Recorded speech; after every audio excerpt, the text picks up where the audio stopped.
Yo, what's going on, guys? Crispy Flakes here. So Luka Doncic is one of those players that came to the NBA and just took the entire league by storm. I mean, he won the Rookie of the Year, and now in his second season, he's actually making a legitimate case for the MVP award. I don't think he's going to win it. I think that's probably going to be Giannis or LeBron James, but Luka, at only the age of 20, is doing some miraculous things here in the NBA for the Dallas Mavericks. So for today's video, what we are going to be doing is trading every single player on the Mavericks and seeing if we can kind of just like build a better team for Luka Doncic, because when he was put into this team, you know, kind of like the status quo was that it was going to take a few years for the Dallas Mavericks to get back to a dominant level since the Dirk Nowitzki days. But I mean, the guys around Luka have been really awesome. Like pretty much I kind of like relate it to the like Steve Nash effect, where you have a really good player that just makes everybody else on the court work harder and play harder. I mean, you look at Kristaps Porzingis. You might say that his bounce back season hasn't quite, you know, went according to plan. He kind of started off slowly, but you look at his numbers, he actually is averaging like right around his career averages. So, I mean, that's a good sign for a guy that has not played basketball, you know, in 20 months and came back on a brand new team. You got Seth Curry out there. That's not Stephen Curry by any stretch of imaginations, but, you know, he does have a great three-point shot. And, you know, I mean, I know he's probably not like the favorite at Thanksgiving, but he still does his job out there. You got Tim Hardaway Jr., that's fine. Dwight Powell plays hard when healthy. Maxi Kleber, Willie Cauley-Stein, Jalen Brunson, who I like a lot, DeLon Wright. Just some really good players on this team. But we are going to be trading every single one of them to see if we can build an even better team on Luka Doncic. So this is a series you guys want me to continue. Get this video to 1,000 likes and let me know in the comment section below which player I should do next. And if you guys are not subscribed to my channel, there's like 60% of you guys that watch my videos are not subscribed. Please hit that subscribe button. Trying to grow this channel, man. Want to hit that 300K mark before the year ends. So yeah, that'd be greatly appreciated. So here we go, man. As far as like trade talent, I mean, we're gonna get like a really good player for Kristaps. And then I think it's going to be a matter of, do we want a really deep team, or do we want to package some of these guys together and try to, you know, get just really good high quality players on the squad. I think that's probably the route I'm going to go, you know, go for like an 8 or 9 man rotation. The lucky thing is that Luka can play the point guard, shooting guard, or small forward position, so we can kind of use him as needed and just kind of try to trade for the best players possible. So I think I'm going to trade Porzingis first by himself right here and see what we get offered up. So we got Tobias Harris, J.R. Smith, Chris Middleton, Zach LaVine. That'd be kind of an interesting combination. You also get Otto Porter out of it, who could be our starting small forward, or he could just be, you know, a backup for us. But LaVine and Luka, something about that just sounds kind of intriguing. Here we got Andre Drummond, we got Gordon Hayward and Enes Kanter, Brandon Clark, Justice Winslow, Clint Capella. We're going to go more of a traditional type of center. Ooh, that's always a good trade right there, man. De'Aaron Fox and Bogdan Bogdanovic. Okay, so yeah, definitely getting some really solid offers right here. Ooh, Brandon Ingram. Yo, Ingram just seems like the perfect player to have for Luka, just because like Luka, you run things through him, but when you just want to like have a guy you just, you know, zing that basketball to, Ingram can definitely be that dude and get you a bucket out there. And you know, it only costs us JJ Barea, and we also get Nickeil Alexander-Walker out of it. I'm kind of leaning towards him, I think. Yeah, I think that's probably the way to go there, man. Like this trade quite a bit here too. You know, you should get yourself a nice center, Steven Adams, but you also get yourself a great backup point guard or starting point guard, depending on how we want to run things. But no, I think I am going to go with Brandon Ingram. In my opinion, one of, if not the most improved player this NBA season. You could also make that case for Luka Doncic, of course, right? But no, definitely not a bad route to go. I mean, that gives us like a big 2 right there. Okay. Next up, let's go with Seth Curry, looking for probably a point guard or a shooting guard.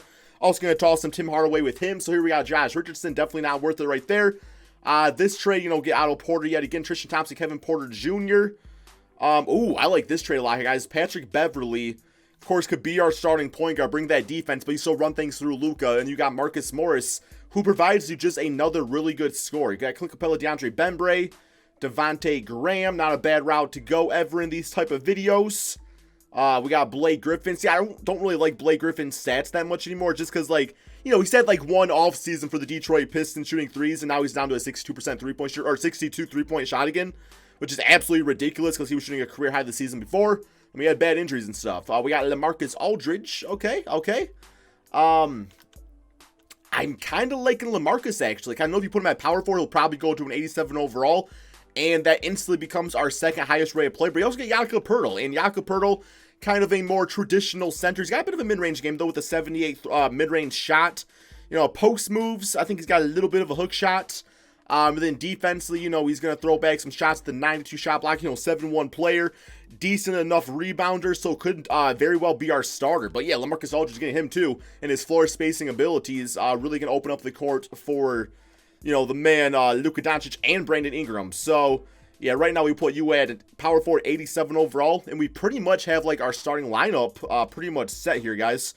All right, next let's go with Dwight Powell and Maxi Kleber. Probably, yeah, once again, point guard or shooting guard, just whatever guy is available that we want on this team.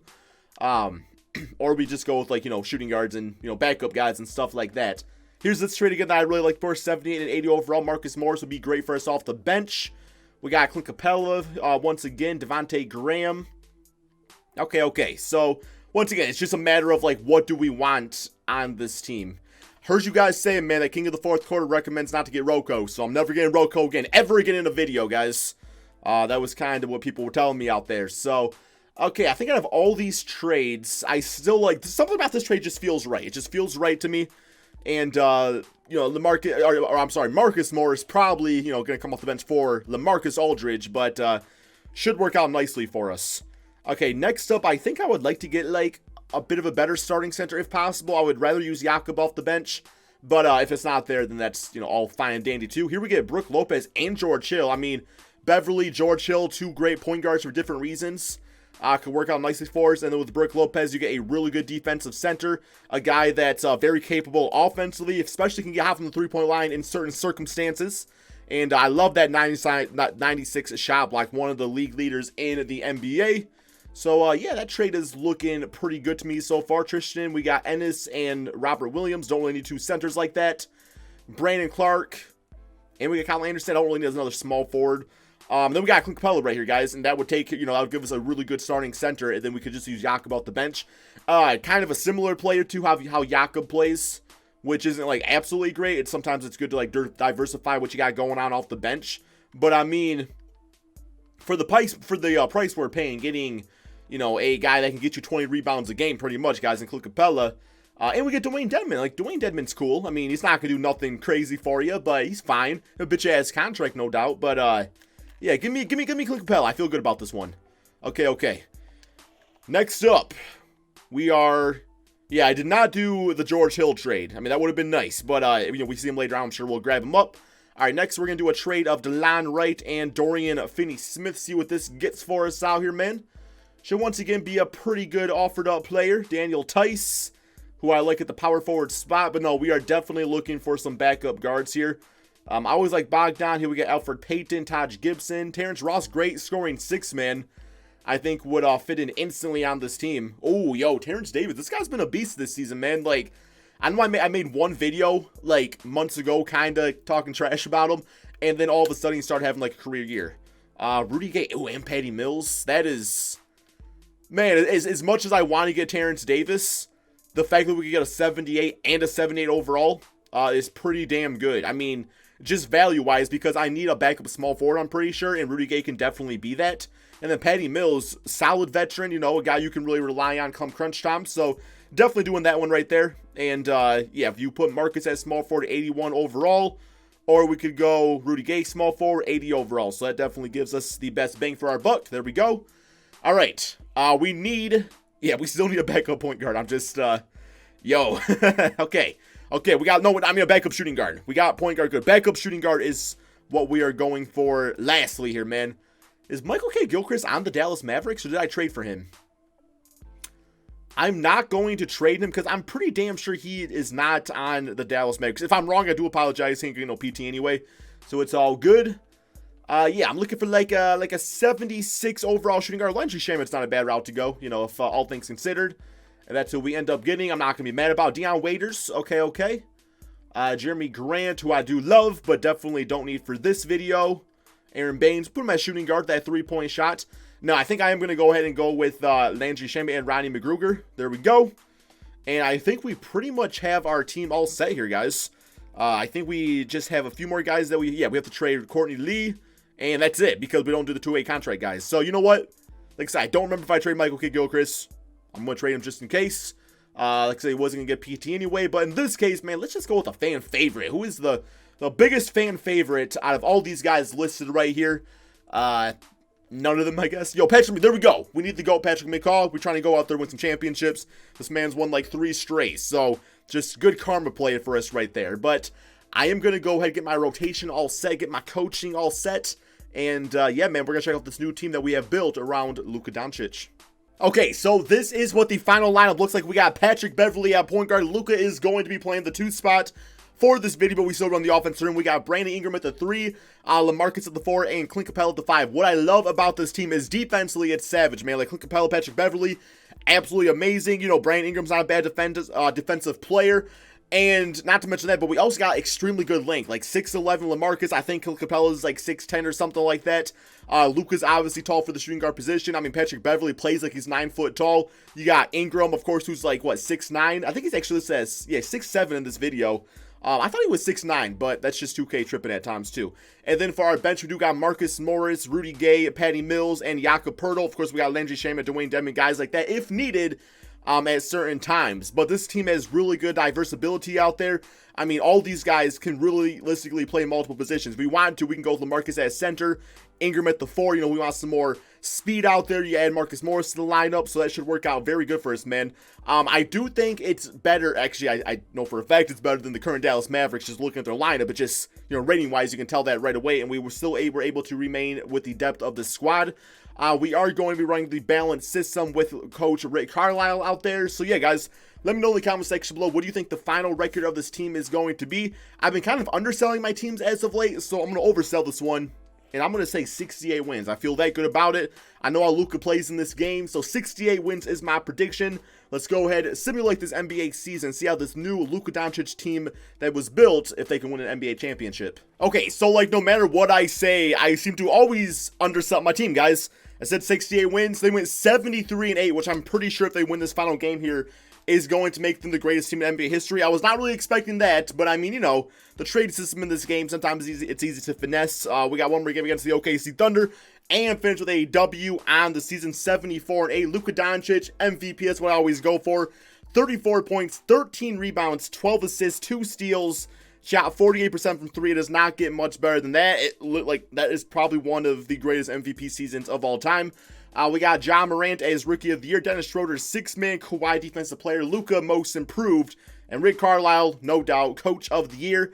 All-NBA first, we got Luka, All-NBA second, no Mavericks there, All-NBA third, so only one of our players making it, but, you know, it was a team that was meant for guys to play around Luka, which is kind of how the real-life Dallas Mavericks are anyway, just, you know, we had better rated players. But we are the first seed in the Western Conference. Let's go to the rest of the player stats on the season.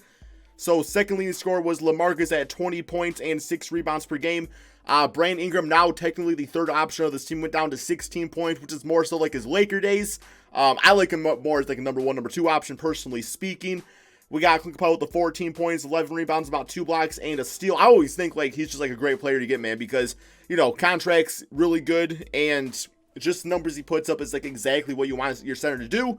I mean, if you got a 3-point shot, it'd be cool too, but of course, nobody really expects that from Clint Capella. Rudy Gay, very nice off the bench. Patrick Beverley, love the 11 points. Was not really expecting that. I was expecting closer to like 7 or 8 points. Rebounding is always great within the defense, the playmaking. And then we got Marcus Morris, Patty Mills, Jakob Poeltl all doing their thing, you know, off the bench. So, yeah, also one of the best benches in the league we got going for us here, guys. So, first round, we do have the San Antonio Spurs. Simulate round, man, but, you know, it's not a successful video on what lets we win that championship, because we can go out there, trade players, build the right team, but if it's not winning at all, then, you know, what's it really accomplishing, right? We did get the Spurs 4-0. DeMar DeRozan, 29 points. Seth Curry, 14. Oh, my God, dude, wow.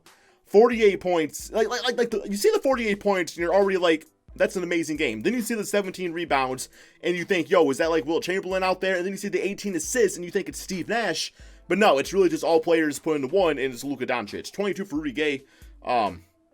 Yeah, he used to be a great scorer in the NBA, and he's kind of fallen. He's not really fallen off. He's gotten older. LaMarcus at 20. All right, we got the Clippers simulate round here against them. Kawhi Leonard, Paul George. We can get past those guys. Then I'm feeling pretty good. We actually beat them with ease, 4-1. Luka, 31, 13, and 8. 27 points for Clint Capella, 25 for Ingram, and a very nice double-double for LaMarcus Aldridge. Yeah, I mean, the Clippers did their thing out there. It's just we did more of a thing. We beat them 134-132. Very close game. All right, next up, we do have Damian Lillard and the Portland Trail Blazers. I'm feeling pretty good because, like, Miami, Toronto, not too afraid of them for this video at least. So let's get past Portland, though, first. Gotta do that. We get them 4-1. There he goes again, guys. Excuse me, guys. 52 points, 13 rebounds, 14 assists, 24 for LaMarcus, double-double for Click Powell with the 5 blocks. He just keep on getting better every single damn game here. Okay. We got the, almost said the Dallas Mavericks. We do have the Dallas Mavericks. We also got the Toronto Raptors, who, of course, won the championship last year. And it's like, yeah, they don't got Kawhi Leonard, but they still got Kyle Lowry. They got Pascal Siakam. Bench unit is better than last year, too. So, here we go, man. Dallas Mavericks, Toronto Raptors. Simulate round. See who wins it all. Yo, I thought we were about to lose. I saw that 2-0, and, like, my heart stopped for a quick second. Very quick one. But Luke was like, no, Crispy, I got you, man. Like, this is a video about me. I'm going to win you that championship. So, 28 points, 13 rebounds, 12 assists, 3 steals per game, getting that finals MVP. Closeout game looking like this, guys. 29, 8, and 12 with the 5 steals. Big game for LaMarcus Aldridge. Patrick Beverley, Clint Capella doing their thing as always. Let's go to the playoff stats, just so you guys can see how we did overall. And, yeah, man, I'm going to say, it's crazy that Luka is only, like, 20, 21 years of age. I mean, this guy is literally going to be on top of the NBA for, like, the next, like, 13 or 14 years. And, yeah, I have no idea, like, where he's going to rank as, like, an all-time player when it's all said and done. It's going to be a top one, though. I know that for sure, man. But, you know, hope you guys all did enjoy this video. Like I was saying, if you want me to continue this series, get this video to 1,000 likes. And let me know in the comment section below which team/player I should do next. I can do old school players. I can do, you know, old school teams, all that stuff. So, yeah, thank you all so much for watching. And peace out, my friends.